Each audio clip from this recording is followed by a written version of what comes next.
सभी को नमस्कार। बच्चों, हम लोग कोरोना काल के चलते यहाँ ऑनलाइन क्लासेस के माध्यम से आपका जो अध्ययन है उसको निरंतर जारी रखते हुए सुकनासो उपदेशम को पढ़ रहे हैं, जो बाणभट्ट की कादम्बरी का एक भाग है और जो बहुत महत्वपूर्ण उपदेश है जीवन के लिए। वहाँ हम लोगों ने शुरू किया था कि चंद्रापीड़ जब अपने पुत्र तारापीड़ का राज्याभिषेक करने का निर्णय लेता है तो सुकनास के पास जब वो प्रणाम के लिए, अभिवादन के लिए जाते हैं तो सुकनास सही समय जान करके उनको उपदेश दे रहे हैं। उस उपदेश में हम लोगों ने अभी तक देख लिया है कि जब कभी किसी व्यक्ति के पास में गर्भ से ही ऐश्वर्य और युवा अवस्था और अप्रतिम सौंदर्य और संप्रभुता अगर आती है तो ये एक एक ही अपने आप में अनर्थों की श्रृंखला की एक एक कड़ियाँ हैं, एक एक ही अपने आप में समर्थ है, परंतु अगर एक साथ चारों आ जाएं तो ये अनर्थों की एक बहुत बड़ी विडंबना को उत्पन्न कर सकती है। इसलिए सुकनास राजकुमार को, युवराज को ये कह रहे हैं कि आप सर्व ज्ञानी होते हुए भी मैं आपको कुछ सचेत करने के लिए बता रहा हूँ, और उनका एक एक करके वो वर्णन कर रहे हैं। तो सबसे पहले उन्होंने कहा है कि युवा अवस्था जो है वो किस प्रकार की होती है और युवा अवस्था में क्या क्या आपके साथ हो सकता है। इस बीच में वो गुरु उपदेश की महत्ता को समझाते हुए कह रहे हैं कि गुरु का उपदेश किस शिष्य को कैसा लगता है। तो सबसे पहले वो ये कह रहे हैं कि गुरुवचनम अमलम अपि सलिलम इव महदुपजनयति श्रवण स्थितम शूलम भव्यस्य इतरस्य तु करिण इव शंखाभरणम आनन शोभम समुदयम अधिकतरम उपजनयति। गुरुवचनम, गुरु का जो वचन है वो अमलम अपि, निर्मल होते हुए भी। अमलम, मल यानी गंदा, मलिन, और अमल यानी जिसमें मलिनता नहीं है, अभाव अर्थ में जो है नए तत्पुरुष समास है, न मलम इति अमलम। तो अमलम अपि, निर्मलम अपि, निर्मल होते हुए भी गुरु का जो वचन है वो सलिलम इव, जल की तरह, महत, बहुत अधिक, उपजनयति, पैदा करता है, उत्पन्न कर देता है। उपसर्ग है, जन धातु, लट लकार प्रथम पुरुष का एक वचन है। उपजनयति, उत्पन्न कर देता है। क्या उत्पन्न कर देता है? शूलम, दर्द को उत्पन्न कर देता है, कष्ट को उत्पन्न कर देता है। कब? जबकि वो श्रवण स्थितम, कान में स्थित होता है। जल जब कान में जाता है तो वो दर्द उत्पन्न कर देता है। तो किसके लिए? यहाँ ये मिसप्रिंट है, शूलम अभव्यस्य। शूलम अभव्यस्य अर्थात अभव्य व्यक्ति के लिए।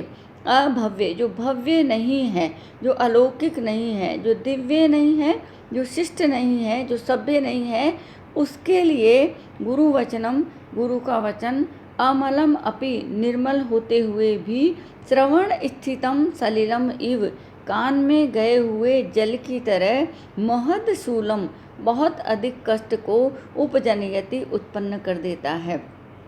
तो गुरु का वचन निर्मल होता है, परंतु यदि वो अपात्र शिष्य के पास जाता है तो उस शिष्य को कष्ट देता है। किस प्रकार से कष्ट देता है? जिस प्रकार से जल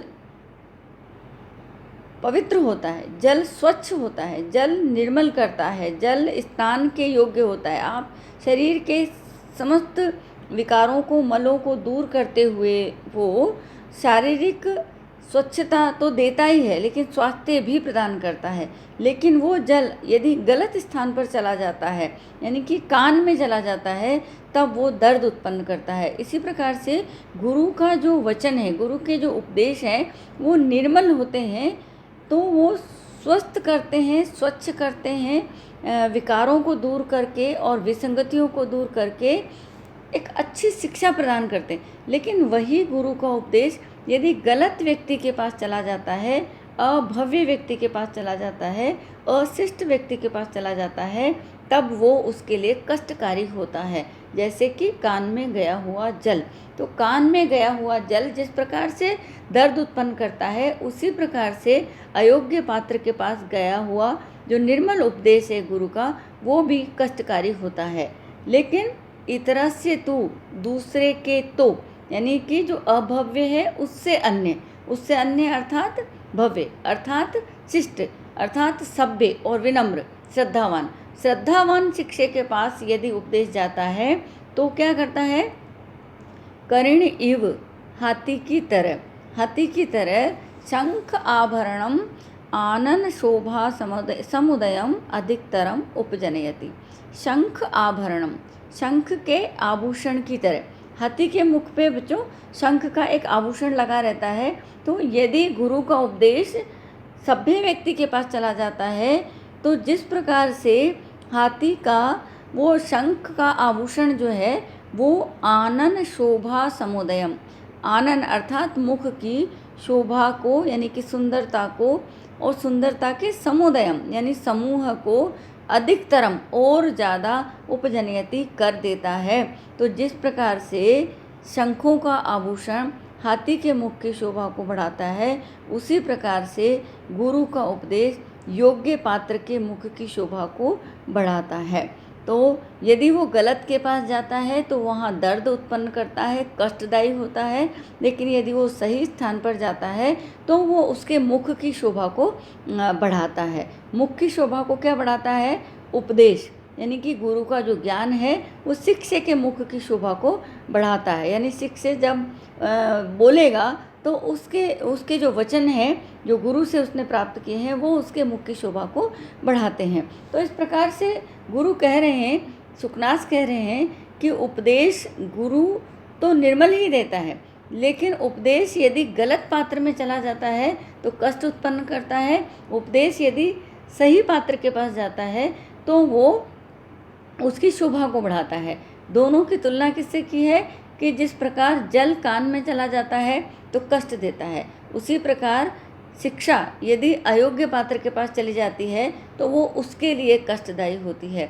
यदि सही पात्र के पास शिक्षा जाती है तो वो उसी प्रकार से उसकी शोभा बढ़ाती है जिस प्रकार से शंख का आभूषण हाथी की शोभा को बढ़ाता है। तो एक बार इसको देखें अन्वय के साथ कि गुरु वचनम अमलम अपि श्रवण स्थितम शूलम इव महद शूलम उपजनयति। तो गुरु का वचन निर्मल होते हुए भी श्रवण स्थितम सलिलम इव, कान में गए हुए जल की तरह, महत शूलम बहुत अधिक कष्ट को उपजनयति उत्पन्न करता है। इतरस्य तु, इसके अलावा, अर्थात जो अभव्य है उसके अलावा, जो अभव्य है उसके पास गया हुआ जो गुरु का उपदेश है वो कान में गए हुए जल की तरह कष्ट को उत्पन्न करता है। कैसे होगा अन्वय कि गुरु वचनम, गुरु का वचन, अमलम अपि, निर्मल होते हुए भी, अभव्य से अशिष्ट व्यक्ति के लिए, श्रवण स्थितम सलिलम इव, कान में गए हुए जल की तरह, महद शूलम बहुत अधिक कष्ट को उपजनयति उत्पन्न करता है।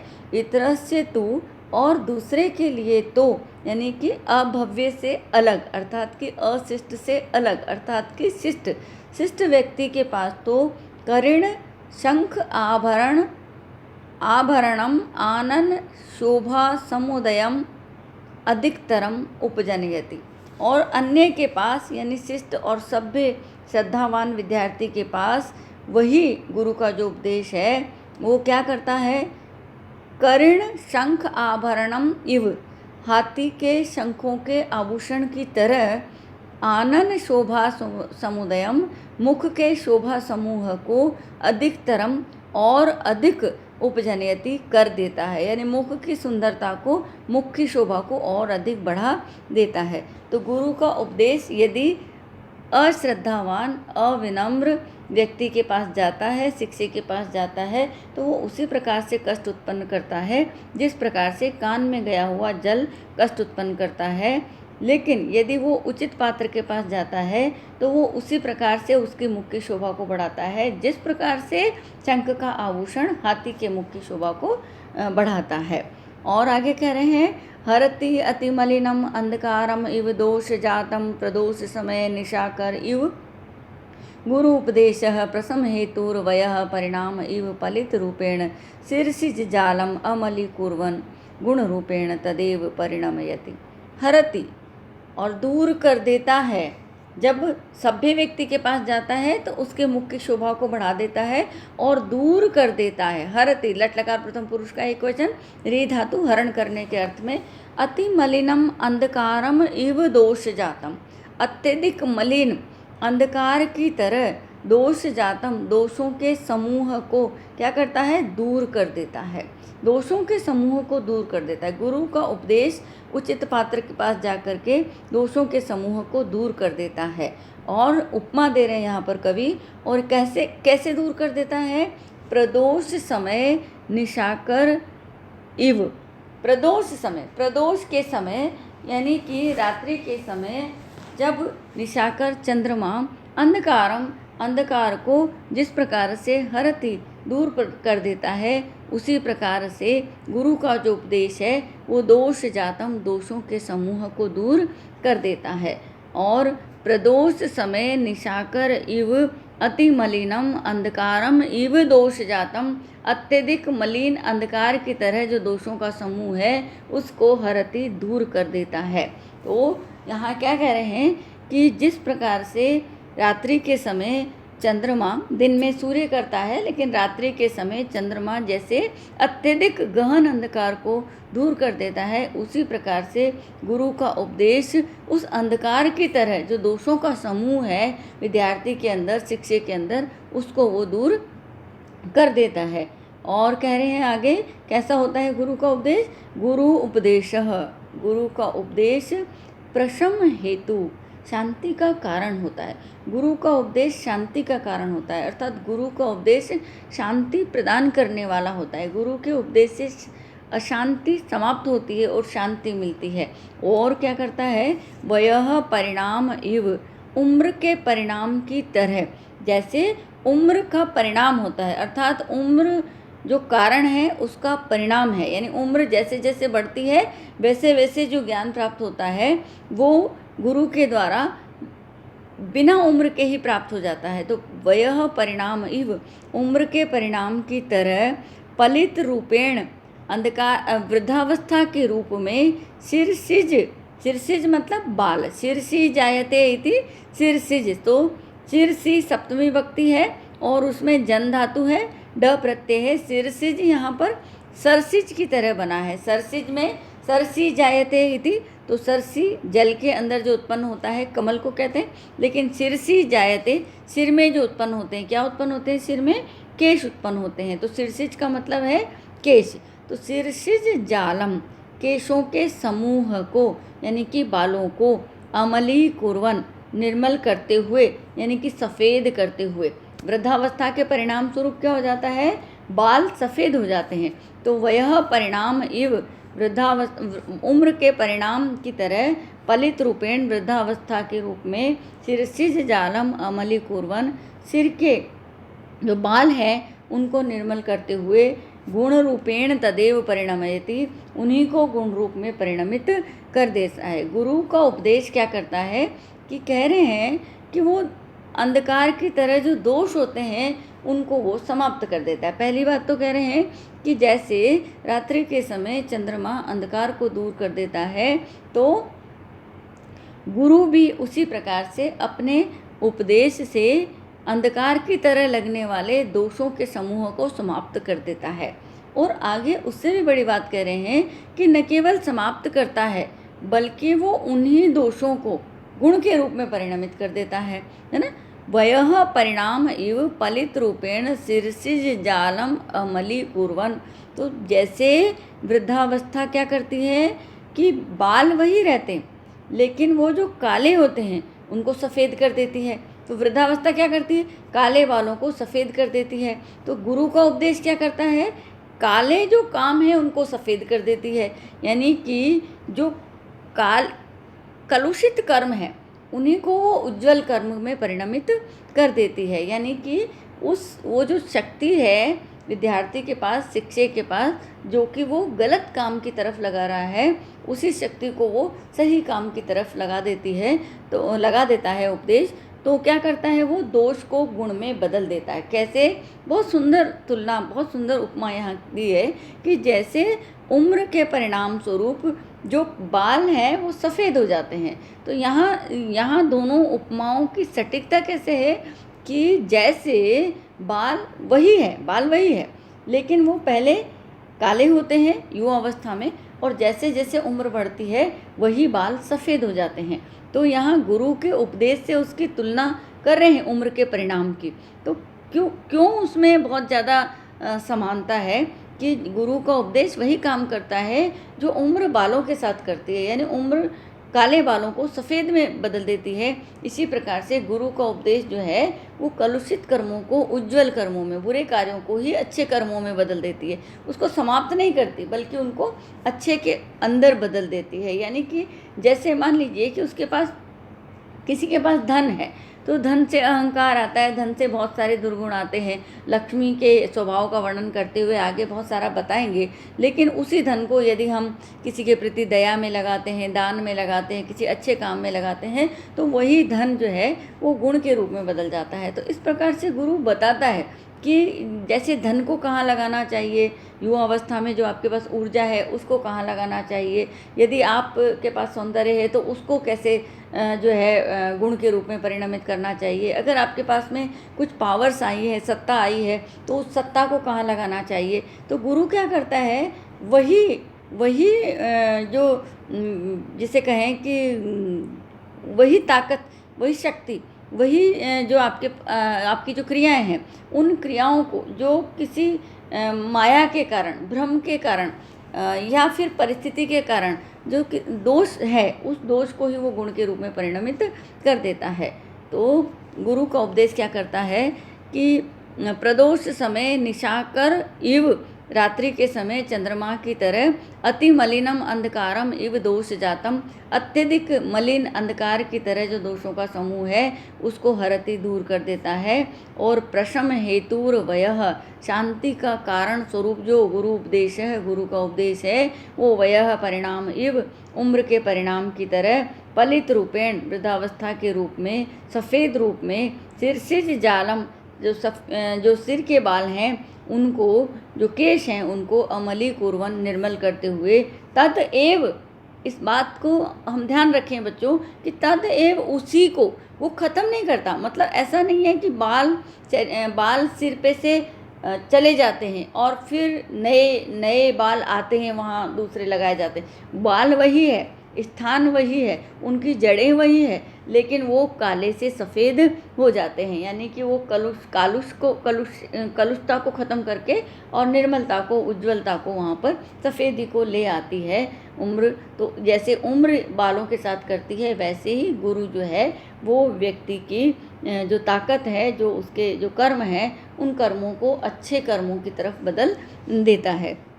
और आगे कह रहे हैं, गुरु उपदेशश्च नाम पुरुषाणाम अखिल अमल प्रक्षालन समम अजलम स्नानम अनुपजात पालित आदिर वैरूप्यम अजरम वृद्धत्वम अनारोपित मेदो दोषम गुरुकरणम असुवर्ण विरचनम अग्राम्यम कर्णाभरणम अतीत ज्योतिरालोकः न उद्वेगकरः प्रजागरः विशेषेण राज्ञां विरला ही तेषाम उपदेष्टारः।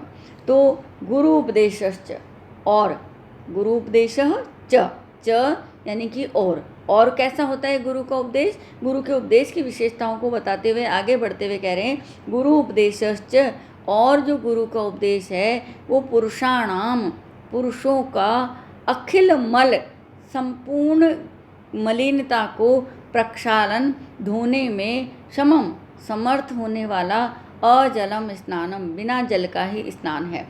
गुरु का उपदेश क्या है, बिना जल का ही स्नान है। जैसे हम स्नान करते हैं जल से तो हमारे शरीर की सारी मलिनता जो है वो धुल जाती है, ऐसे ही गुरु के उपदेश से हमारी जो भीतरी और बाहरी जो सारी मलिनताएं हैं वो धुल जाती है। तो वो एक तरीके से स्नान है। गुरु का उपदेश क्या है, स्नान है। स्नान क्या करता है कि शारीरिक मलिनताओं को धोता है और स्वास्थ्य भी प्रदान करता है। तो गुरु का उपदेश भी क्या करता है, अखिल मल प्रक्षालन, समस्त मलों का, समस्त गंदगी का, समस्त विकारों का, समस्त विकृतियों का, समस्त दोषों का प्रक्षालन करने में, उनको धोने में, उनको निर्मल करने में क्षमम समर्थ, अजलम स्नानम, बिना जल का स्नान है। गुरु का उपदेश मनुष्यों के संपूर्ण विकारों को, संपूर्ण अस्वच्छता को प्रक्षालन धोने में समर्थ होने वाला अजलम स्नानम, बिना जल का ही स्नान है। गुरु का उपदेश बिना जल का ही स्नान है, लेकिन वो सारे मलों का प्रक्षालन करने में समर्थ है।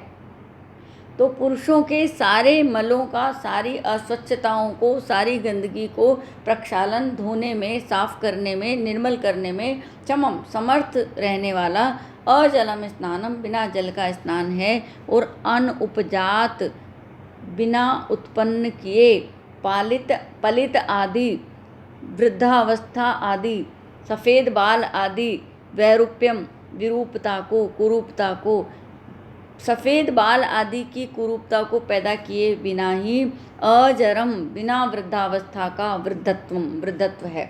गुरु उपदेश से वृद्धत्व प्राप्त होता है। वृद्धत्व प्राप्त होता है यानी कि वृद्धि प्राप्त होती है। किसमें वृद्धि प्राप्त होती है?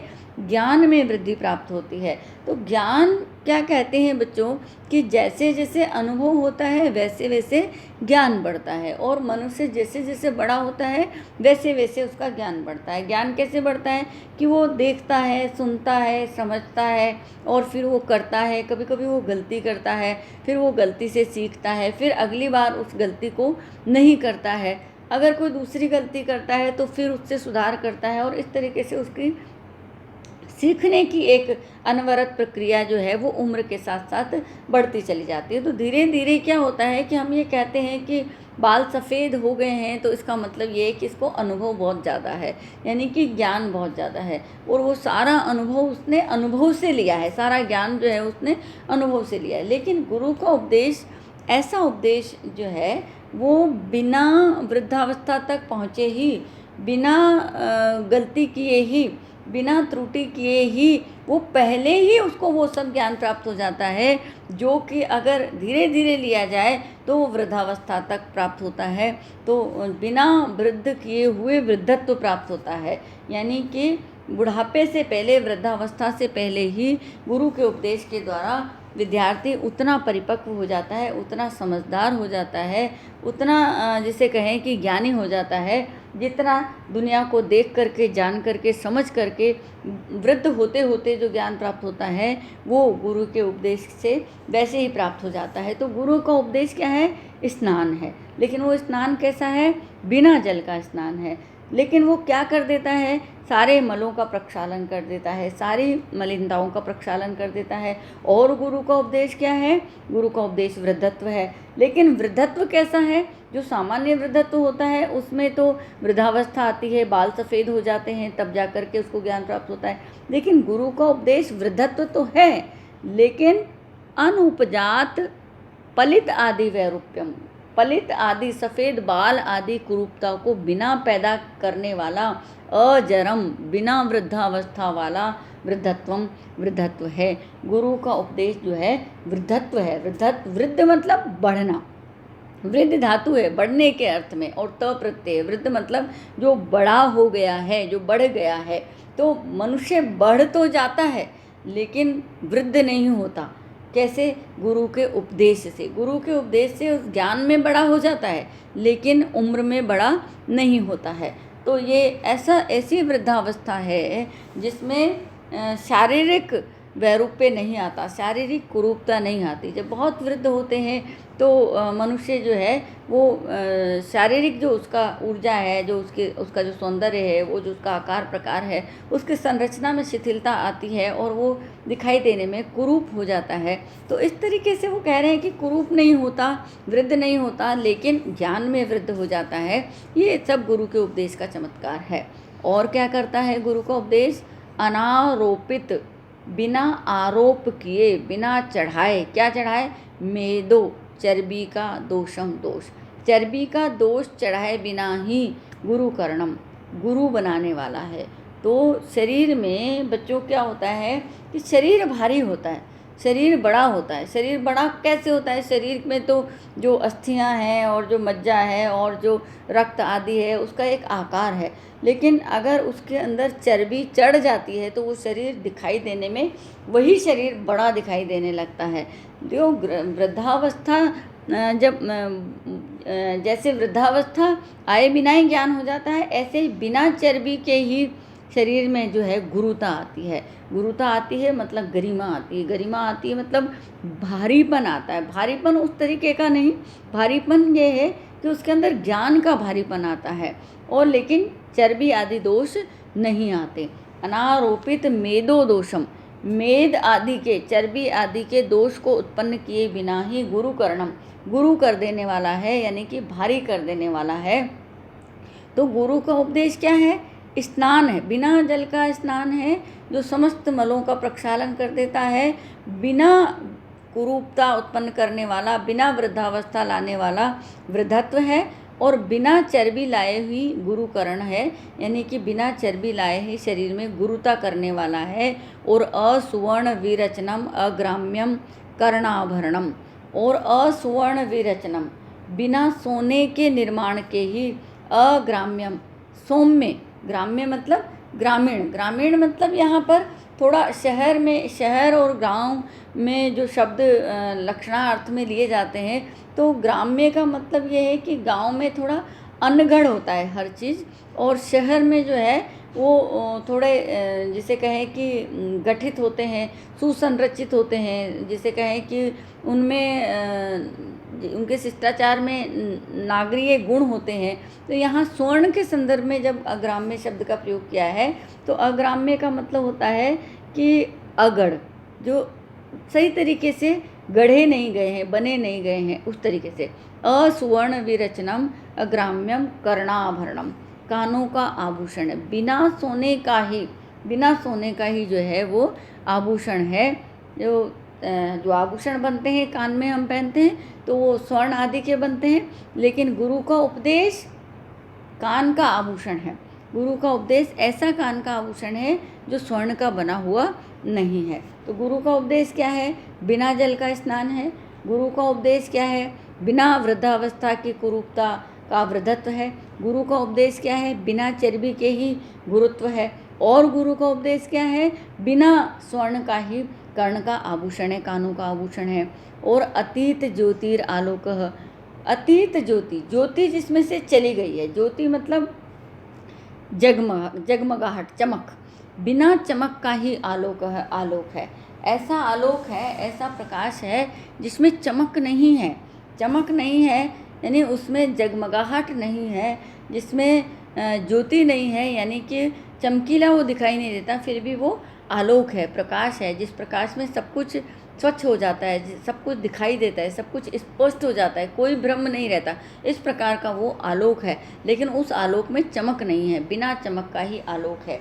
और न उद्वेग करह प्रजागरह, और उद्वेग उत्पन्न नहीं करने वाला, प्रजागरह जागरण है। एक क्या होता है बच्चों,